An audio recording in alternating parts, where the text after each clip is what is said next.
Hello दोस्तों, स्वागत है आपका मेरे यूट्यूब चैनल पूजा पाठ में। आप सभी को पौष पूर्णिमा की बहुत बहुत शुभकामनाएं। आज हम सभी परम पवित्र श्री सत्यनारायण भगवान की कथा का श्रवण करने के लिए एकत्रित हुए हैं। यह कथा न केवल हमारे मन, वचन और कर्म को पवित्र करती है, बल्कि जीवन में सुख, समृद्धि, शांति तथा भक्ति का संचार भी करती है। आइए समर्पण, श्रद्धा और भक्ति के साथ आज की इस कथा का आरंभ करते हैं और भगवान सत्यनारायण से अपने जीवन को अलौकिक करने की प्रार्थना करते हैं। कथा को सुनने से पहले हम सब भगवान सत्यनारायण का ध्यान करते हैं, जिनका स्वरूप शांति से पूर्ण है, जो शेषनाग पर शयन करते हैं और जिनकी नाभि में कमल है। वे देवताओं के ईश्वर हैं, जो समस्त संसार का आधार है, जो आकाश के समान असीमित है, जिनका रंग मेघ अर्थात बादलों के समान है और जिनका रूप शुभ है, जो श्री लक्ष्मी जी के पति हैं, जिनके नेत्र कमल के समान सुंदर हैं और जो योगियों के ध्यान में सदैव विराजमान रहते हैं। हम सब उन भगवान श्री विष्णु जी की वंदना करते हैं, जो संसार के सभी भयों का नाश करने वाले और समस्त लोकों के एकमात्र स्वामी हैं। प्रेम से बोलिए श्री सत्यनारायण भगवान की जय। श्री सत्यनारायण भगवान की जय। पौराणिक कथा के अनुसार एक समय की बात है। नेमी शारण तीर्थ में शौनक आदि 88,000 ऋषियों ने श्री सूत जी से पूछा, हे प्रभु, इस कलयुग में वेद विद्या रहित मनुष्य को प्रभु भक्ति किस प्रकार मिल सकती है तथा उनका उद्धार कैसे होगा? हे मुनि श्रेष्ठ, कोई ऐसा तप बताइए जिससे थोड़े समय में ही पूर्ण फल मिले और मनवांछित फल भी मिल जाए। इस प्रकार की कथा सुनने की हम इच्छा रखते हैं।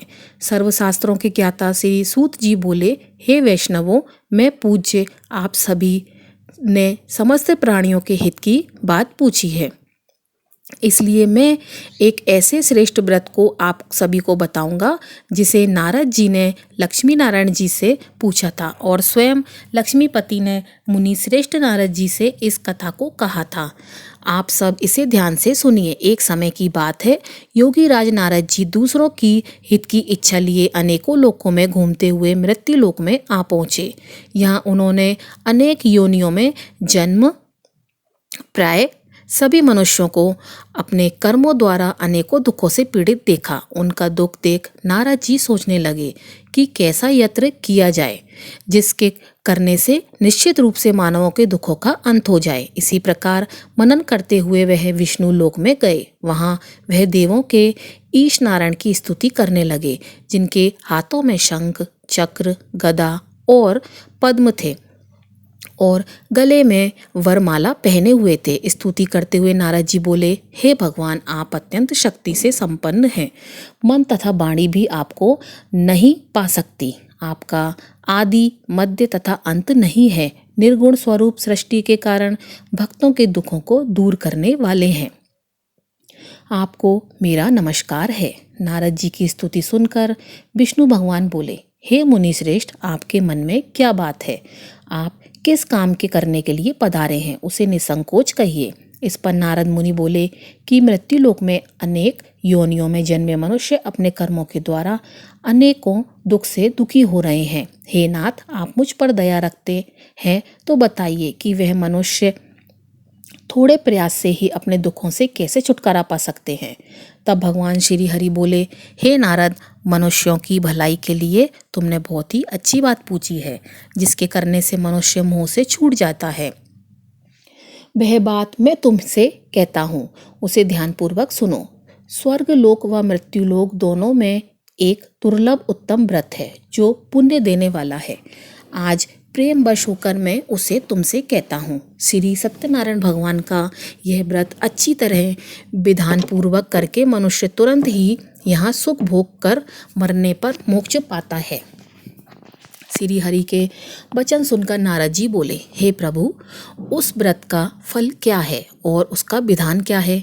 यह व्रत किसने किया था? इस व्रत को किस दिन करना है? सभी कुछ विस्तार से बताइए। नारद जी की बात सुनकर श्री हरि बोले, दुख और शोक को दूर करने वाला यह सभी स्थानों पर विजय दिलाने वाला है। मानव को भक्ति और श्रद्धा के साथ शाम को श्री सत्यनारायण भगवान की पूजा धर्मपरायण होकर ब्राह्मणों व बंधुओं के साथ करनी चाहिए। भक्ति भाव से ही नैवेद्य, केले का फल, घी, दूध और गेहूं का आटा सवाए लें। गेहूं के स्थान पर साठी का आटा, शक्कर तथा गुड़ लेकर और सभी भक्षण योग्य पदार्थों को मिलाकर भगवान का भोग लगाएं। ब्राह्मणों सहित बंधु बांधव को भी भोजन कराएं। उसके बाद स्वयं भोजन करें। भजन कीर्तन के साथ भगवान की भक्ति में लीन हो जाएं। इस तरह से सत्यनारायण भगवान का यह व्रत करने पर मनुष्य की सारी इच्छाएं निश्चित रूप से पूरी होती हैं। इस कली काल अर्थात कलयुग में मृत्युलोक में मोक्ष का यही एक सरल उपाय बताया गया है। इस प्रकार से श्री सत्यनारायण व्रत कथा का प्रथम अध्याय संपूर्ण हुआ। आप लोग बड़ी श्रद्धा और प्रेम से बोलिए श्री सत्यनारायण भगवान की जय। श्रोताओं, अब दूसरा अध्याय सुनिए। सूत जी बोले, हे ऋषियों, जिसने सबसे पहले इस व्रत को किया था, मैं उसका इतिहास कहता हूँ, इसे ध्यान से सुनो। सुंदर काशीपुर नगरी में एक अत्यंत निर्धन ब्राह्मण रहता था। भूख प्यास से परेशान वह धरती पर घूमता रहता था। ब्राह्मणों से प्रेम करने वाले भगवान ने एक दिन ब्राह्मण का वेश धारण कर उसके पास जाकर पूछा, हे विप्र, नित्य दुखी होकर तुम पृथ्वी पर क्यों घूमते हो? दीन ब्राह्मण बोला, मैं निर्धन ब्राह्मण हूँ, भिक्षा के लिए धरती पर घूमता रहता हूँ। हे भगवान, यदि आप इसका कोई उपाय जानते हैं तो मुझे बताइए। वृद्ध ब्राह्मण बोले कि सत्यनारायण भगवान मनोवांछित फल देने वाले हैं, इसलिए तुम उनका पूजन करो। इसे करने से मनुष्य सभी दुखों से मुक्त हो जाता है। वृद्ध ब्राह्मण बनकर आए सत्यनारायण भगवान उस निर्धन ब्राह्मण को व्रत का सारा विधान बताकर अंतर्ध्यान हो गए। ब्राह्मण मनी मन सोचने लगा कि जिस व्रत को वृद्ध ब्राह्मण करने को कह गया है, मैं उसे अवश्य करूँगा। यह निश्चय करने के बाद उसे रात में नींद नहीं आई। वह सवेरे उठकर श्री सत्यनारायण भगवान के व्रत का निश्चय कर भिक्षा के लिए चला गया। उस दिन निर्धन ब्राह्मण को भिक्षा में बहुत सारा धन मिला, जिससे उसने बंधु बांधव के साथ मिलकर श्री सत्यनारायण भगवान का व्रत संपन्न किया। भगवान सत्यनारायण का व्रत संपन्न करने के बाद वह निर्धन ब्राह्मण सभी दुखों से मुक्त हो गया और अनेक प्रकार की संपत्तियों से युक्त हो गया। उसी समय से यह ब्राह्मण हर माह इस व्रत को करने लगा। इस तरह से सत्यनारायण भगवान के व्रत को जो मनुष्य करेगा, वह सभी प्रकार के पापों से छूटकर मोक्ष को प्राप्त होगा। जो मनुष्य इस व्रत को करेगा, वह भी दुखों से मुक्त हो जाएगा। सूत जी बोले, इस तरह से नारद जी से नारायण जी का कहा हुआ श्री सत्यनारायण व्रत को मैंने तुमसे कहा। हे विप्रो, मैं अब और क्या कहूँ? ऋषि बोले, हे मुनिवर, संसार में उस विप्र से सुनकर और किस किस ने इस व्रत को किया, हम सब इस बात को सुनना चाहते हैं। इसके लिए हमारे मन में श्रद्धा का भाव है। सूत जी बोले, हे मुनियों, जिस जिसने इस व्रत को किया है वह सब सुनो। एक समय वही विप्र धन और ऐश्वर्य के अनुसार अपने बंधु बांधवों के साथ इस व्रत को करने को तैयार हुआ। उसी समय एक लकड़ी बेचने वाला बूढ़ा आदमी आया और लकड़ियां बाहर रखकर अंदर ब्राह्मणों के घर में गया। प्यास से दुखी लकड़हारा उन्हें व्रत करते देख प्रणाम करके पूछने लगा कि आप यह क्या कर रहे हैं तथा इसे करने से क्या फल मिलेगा, कृपया मुझे भी बताइए। ब्राह्मण ने कहा कि हे राजन, सब मनोकामनाओं को पूरा करने वाला यह सत्यनारायण भगवान का व्रत है। इसकी कृपा से ही मेरे घर में धन धान्य आदि की वृद्धि हुई है। विप्र से सत्यनारायण व्रत के बारे में जानकर लकड़हारा बहुत प्रसन्न हुआ। चरणामृत लेकर वह प्रसाद खाने के बाद अपने घर गया। लकड़हारे ने अपने मन में संकल्प लिया कि आज लकड़ी बेचने से जो भी धन मिलेगा उसे मैं श्री सत्यनारायण भगवान का उत्तम व्रत करूंगा। मन में इस विचार को लेकर बूढ़ा आदमी सिर पर लकड़ियां रखकर उस नगर में बेचने गया जहां धनी लोग ज्यादा रहते थे। उस नगर में उसे अपनी लकड़ियों का दाम पहले से 4 गुना अधिक मिला।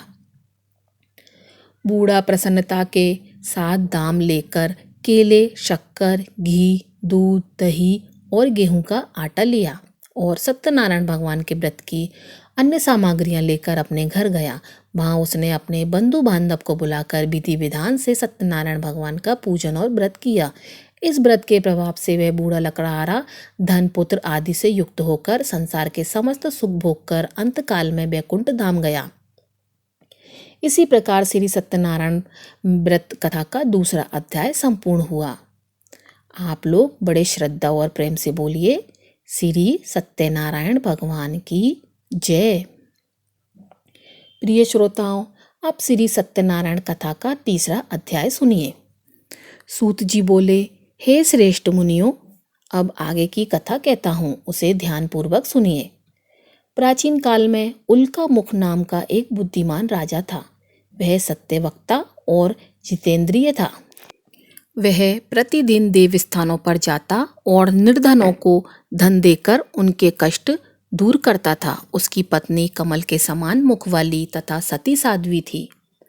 भद्र शलाला नदी के तट पर उन दोनों ने श्री सत्यनारायण भगवान का व्रत किया। उसी समय साधु नाम का एक वैश्य आया।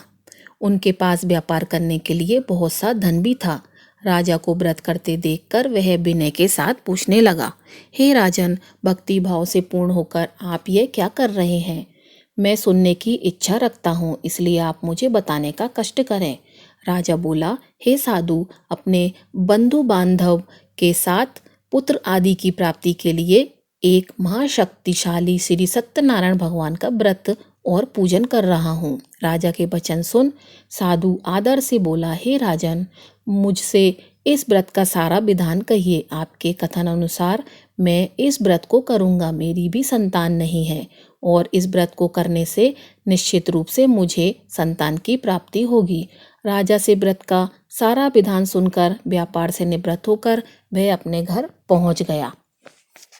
साधु वैश्य ने अपनी पत्नी को संतान देने वाले इस व्रत का वर्णन कह सुनाया और कहा, जब मेरी संतान होगी तब मैं भी इस व्रत को अवश्य करूँगा। साधु ने इस तरह के वचन अपनी पत्नी लीलावती से कहे।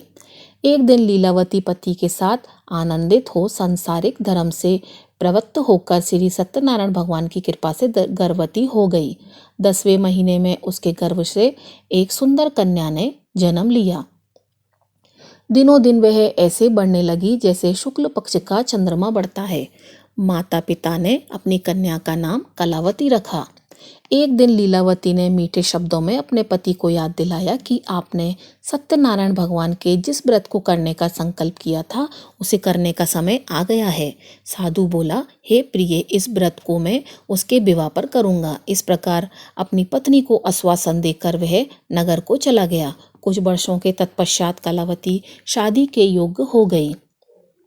साधु ने एक बार नगर में अपनी कन्या को सखियों के साथ देखा तो तुरंत ही पुरोहित को बुलाया और कहा, मेरी कन्या के लिए योग्य वर देखकर आओ। साधु की बात सुनकर पुरोहित कंचन नगर में पहुंचा और वहां देखभाल कर लड़की के लिए सुयोग्य वर ढूंढा। साधु ने बंधु बांधव को बुलाकर अपनी पुत्री का विवाह कर दिया। लेकिन दुर्भाग्य की बात यह थी कि साधु ने अभी भी श्री सत्यनारायण भगवान का व्रत नहीं किया।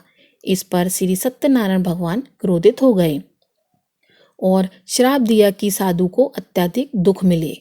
अपने कार्य में कुशल साधु बनिया जमाई को लेकर समुद्र के पास स्थित रत्नापुर नगर में पहुंच गया। वहां जाकर ससुर दामाद दोनों मिलकर चंद्रकेतु नामक राजा के नगर में व्यापार करने लगे। एक दिन भगवान श्री सत्यनारायण की माया से एक चोर राजा का धन चुराकर भाग रहा था। उसने राजा के सिपाहियों को अपना पीछा करते देखकर चुराया हुआ धन वहां रख दिया जहां साधु अपने जमाई के साथ ठहरा हुआ था। राजा के सिपाहियों ने साधु वैश्य के पास राजा का धन पड़ा देखा तो ससुर जमाई दोनों को बांधकर प्रसन्नता से राजा के पास ले गए और कहा, महाराज, हम दोनों चोरों को पकड़ लाए हैं। अब आगे की कार्रवाई की आज्ञा दें। राजा की आज्ञा से उन दोनों को कारावास में डाल दिया गया और उनका सारा धन भी उनसे छीन लिया गया। श्री सत्यनारायण भगवान के श्राप से साधु की पत्नी भी बहुत दुखी हुई। घर में जो धन रखा था उसे चोर चुरा ले गए। शारीरिक तथा मानसिक पीड़ा व भूख प्यास से अति दुखी होकर कलावती एक ब्राह्मण के घर गई। वहां उसने श्री सत्यनारायण भगवान का व्रत होते हुए देखा और कथा भी सुनी। वह प्रसाद ग्रहण कर रात को घर वापस आई। माता ने कलावती से पूछा, हे पुत्री, अब तक तुम कहाँ थी? तेरे मन में क्या है? कलावती ने अपनी माता से कहा, हे माता, मैंने एक ब्राह्मण के घर में श्री सत्यनारायण भगवान का व्रत अनुष्ठान होते हुए देखा है। कन्या के वचन सुनकर लीलावती भगवान के पूजन की तैयारी करने लगी। लीलावती ने परिवार व बंधुओं सहित सत्यनारायण भगवान का पूजन किया और उनसे वर मांगा कि हे प्रभु, मेरे पति तथा जमाई शीघ्र घर आ जाएं, और साथ ही यह भी प्रार्थना की कि हम सबका अपराध भगवान क्षमा करें। श्री सत्यनारायण भगवान इस व्रत से संतुष्ट हो गए और राजा चंद्रकेतु को सपने में दर्शन देकर कहा, हे राजन, तुम उन दोनों वैश्य को छोड़ दो और तुमने उनका जो धन लिया है उसे भी वापस कर दो। अगर ऐसा नहीं किया तो मैं तुम्हारा धन, राज्य और संतान सभी को नष्ट कर दूंगा। राजा को यह सब कहकर सत्यनारायण भगवान अंतर्ध्यान हो गए। प्रातःकाल सभा में राजा ने अपना सपना सुनाया। फिर बोले, वणिक पुत्रों को कैद से मुक्त कर सभा में लाओ। दोनों ने आते ही राजा को प्रणाम किया। राजा अत्यंत मधुर वाणी में बोला, हे महानुभावों, दुर्भाग्य से ऐसा कठिन दुख तुम्हें प्राप्त हुआ है, लेकिन अब तुम्हें कोई भय नहीं है। ऐसा कहकर राजा ने उन दोनों को एक नए वस्त्र और आभूषण पहनाए और जितना धन उनका लिया था उससे दुगना धन वापस कर दिया। दोनों वैश्य अपने घर को चल दिए। इसी प्रकार से श्री सत्यनारायण व्रत कथा का तीसरा अध्याय यहाँ संपूर्ण हुआ। बड़े श्रद्धा और प्रेम से बोलिए श्री सत्यनारायण भगवान की जय। आइए अब श्री सत्यनारायण भगवान की कथा का चौथा अध्याय सुनते हैं। सूत जी बोले, वैश्य ने मंगलाचार कर अपनी यात्रा आरंभ की और अपने नगर की ओर चल दिया। उनके थोड़ी दूर जाने के बाद एक दंडी वेशधारी श्री सत्यनारायण भगवान ने उनसे पूछा, हे साधु, तेरी नाव में क्या है? व्यापारी हंसता हुआ बोला, हे दंडी, आप क्यों पूछते हो? क्या धन लेने की इच्छा है? मेरी नाव में तो बेल और पत्ते भरे हुए हैं। वैश्य के कठोर वचन सुनकर दंडी बने श्री सत्यनारायण भगवान बोले, तुम्हारे वचन सत्य हों। दंडी ऐसा वचन कहकर वहां से दूर चले गए और कुछ दूर जाकर समुद्र के किनारे बैठ गए। दंडी के जाने के बाद साधु वैश्य ने नित्य क्रिया के पश्चात नाव को ऊंची उठती देखकर आश्चर्यचकित हो गया और नाव में बेल पत्ते आदि देख वह मूर्छित हो वहीं गिर पड़ा। मूर्छा खुलने पर वह अत्यंत शोक में डूब गया। तब उसका दामाद बोला, पिताजी, आप शोक न मनाएं, यह दंडी का श्राप है, इसलिए हमें उनकी शरण में जाना चाहिए, तभी हमारी मनोकामना पूरी होगी। दामाद की बात सुनकर वह दंडी के पास पहुंचा और अत्यंत विनम्रता एवं भक्ति भाव से प्रणाम करके बोला, हे महाराज, मैं आपसे जो असत्य वचन कहे थे उसके लिए मुझे क्षमा कर दीजिए।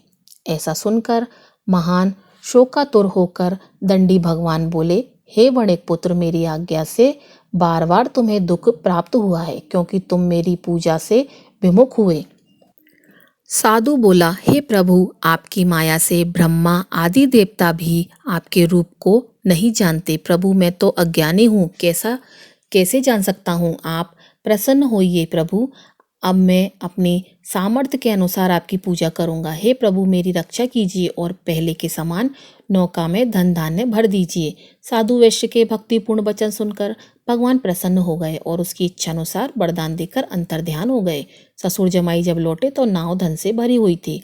फिर वहीं अपने अन्य साथियों के साथ श्री सत्यनारायण भगवान का पूजन कर अपने नगर को चल दिए। जब नगर के नजदीक पहुंचे तो दूत को घर पर खबर करने के लिए भेज दिया। दूत साधु की पत्नी को प्रणाम करके कहता है कि हे माता, आपके स्वामी और दामाद सहित नगर के निकट आ गए हैं। दूत की बात सुन साधु की पत्नी लीलावती ने बड़े हर्ष के साथ श्री सत्यनारायण भगवान का पूजन कर अपनी पुत्री कलावती से कहा, हे पुत्री, मैं अपने पति के दर्शन को जा रही हूँ, तू कार्य पूर्ण कर शीघ्र आ जाना। माता के ऐसे वचन सुनकर कलावती जल्दी से प्रसाद छोड़कर अपने पति के पास चली गई।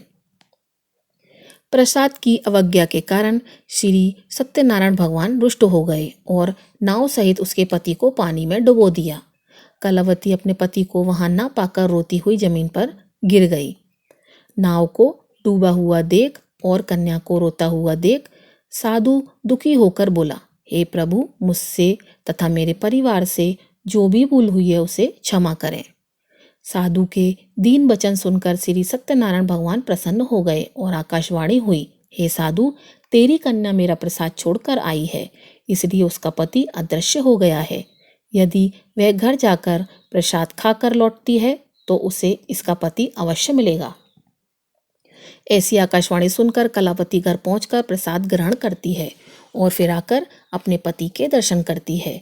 इसके बाद साधु अपने बंधु बांधव सहित श्री सत्यनारायण भगवान का विधि विधान से पूजन करता है। इस लोक का सुख भोगने के बाद अंत में स्वर्ग जाता है। इस प्रकार से श्री सत्यनारायण भगवान व्रत कथा का चतुर्थ अध्याय संपूर्ण हुआ। बड़े ही श्रद्धा और प्रेम से बोलिए, श्री सत्यनारायण भगवान की जय। आइए अब श्री सत्यनारायण भगवान की कथा का 5वां अध्याय सुनते हैं। सूत जी बोले, हे ऋषियों, मैं और भी एक कथा सुनाता हूँ, उसे भी ध्यानपूर्वक सुनो। प्रजापालन में लीन तुंगध्वज नाम का एक राजा था। उसने भी भगवान का प्रसाद त्याग कर बहुत दुख सहन किया। एक बार वन में जाकर वन्य पशुओं को मारकर वह बट के पेड़ के नीचे आया। वहां उसने ग्वालों को भक्ति भाव से अपने बंधुओं सहित सत्यनारायण भगवान का पूजन करते हुए देखा। अभिमानवश राजा ने उन्हें देखकर भी पूजा स्थल पर नहीं गया और ना ही उसने भगवान को नमस्कार किया। ग्वालों ने राजा को प्रसाद दिया, लेकिन उसने वह प्रसाद नहीं खाया और प्रसाद को छोड़कर वहीं अपने नगर को चला गया। जब वह नगर में पहुंचा तो वहां सब कुछ तहस नहस हो चुका था। वह राजा शीघ्र ही समझ गया कि यह सब भगवान ने ही किया है। वह दोबारा ग्वालों के पास पहुंचा और विधि पूर्वक पूजा करके प्रसाद खाया तो श्री सत्यनारायण भगवान की कृपा से सब कुछ पहले जैसा हो गया। दीर्घ काल तक सुख भोगने के बाद मरणोपरांत उसे स्वर्गलोक की प्राप्ति हुई। जो मनुष्य परम दुर्लभ इस व्रत को करेगा अथवा सुनेगा, भगवान श्री सत्यनारायण की अनुकंपा से उसे धन्य दान की प्राप्ति होगी। सत्यनारायण भगवान की कृपा से निर्धन धनी हो जाता है और दुर्बल बलवान हो जाता है।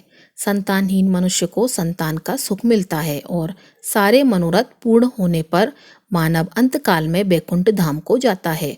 सूत जी बोले, जिन्होंने पहले इस व्रत को किया, अब उनके दूसरे जन्म की कथा भी सुनिए। सतानंद नामक ब्राह्मण ने सुदामा के रूप में जन्म लेकर भगवान श्री कृष्ण की भक्ति कर मोक्ष प्राप्त किया। उल्कामुख नाम के महाराज राजा दशरथ बने और श्री रंगनाथ का पूजन कर वैकुंठ को प्राप्त हुए।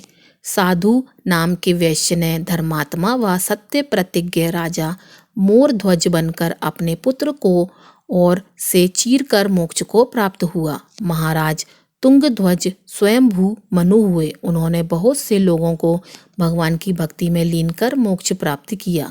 लकड़हारा भील अगले जन्म में निषाद राजा हुआ, जिसने भगवान श्री राम के चरणों की सेवा कर मोक्ष प्राप्त किया। इस प्रकार श्री सत्यनारायण व्रत कथा का 5वां अध्याय संपूर्ण हुआ। बड़ी ही श्रद्धा और प्रेम से बोलिए, श्री सत्यनारायण भगवान की जय। बोलिए, श्री सत्यनारायण भगवान की जय। श्रोताओं, पूरी सत्यनारायण व्रत कथा का निहितार्थ यह है कि लौकिक एवं परलौकिक हितों की साधना के लिए मनुष्य को सत्य आचरण का व्रत लेना चाहिए। सत्य ही भगवान है, सत्य ही विष्णु है। लोक में सारी बुराइयों, सारे कलेश, सारे संघर्षों का मूल कारण है सत्य आचरण का अभाव। श्री सत्यनारायण व्रत कथा पुस्तिका में इस संबंध में एक श्लोक है, जिसका अर्थ है कि सत्यनारायण व्रत का अनुष्ठान करके मनुष्य सभी दुखों से मुक्त हो जाता है। कली काल में सत्य की पूजा विशेष रूप से फलदायी है। सत्य के अनेक नाम हैं, यथा सत्यनारायण, सत्यदेव, सनातन, सत्य रूपी भगवान विष्णु। कलयुग में अनेक रूप धारण करके लोगों को मनवांछित फल देंगे। इसी प्रकार से श्री सत्यनारायण व्रत कथा संपूर्ण हुई। जय श्री सत्यनारायण भगवान। अगर वीडियो पसंद आई हो तो वीडियो को लाइक कीजिएगा और चैनल को सब्सक्राइब कीजिएगा। आपका दिन शुभ हो।